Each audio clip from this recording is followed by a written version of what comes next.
Hello, Just Too Good here, and I just came back from seeing the Lego Batman movie. It was great! Let me tell you what I liked and disliked, and don't worry, no spoilers will be in this video.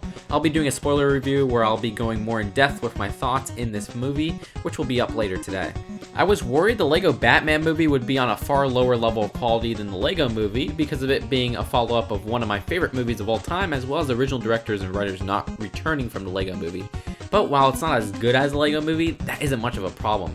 This is definitely a fantastic standalone piece.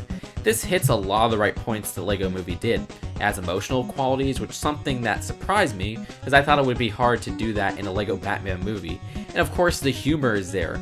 At the heart, this is much like a spoof film, and has that fast-paced, rapid-fire comedy the Lego movie did so well.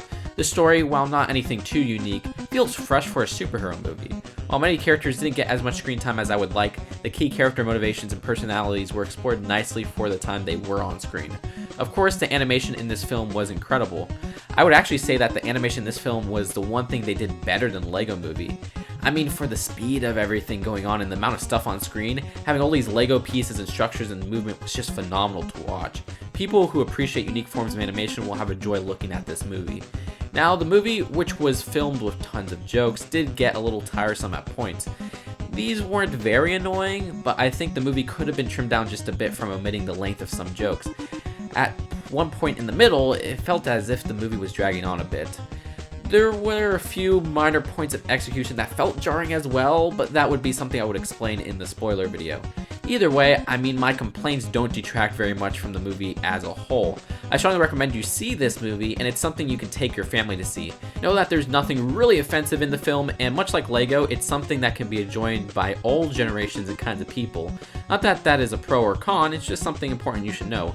I mean, nowadays, it's rare to see a kids movie that either A, dumbs down the plot and humor to make it appeal to the young ones, or B, puts in all this emotional and edginess that feels out of place to bring in older people as well. To me, none of those happened here, and it all felt natural or was mocked for feeling unnatural. I'd give this movie a 9 out of 10. Anyways, keep an eye out for my spoiler review, and I'm also happy to announce I'll be doing a discussion/review of this movie on my friend William's channel WPP98, which is linked in the description. Keep the comments here spoiler free and let me know what you guys think of the Lego Batman movie. I'll see you guys later. Peace out.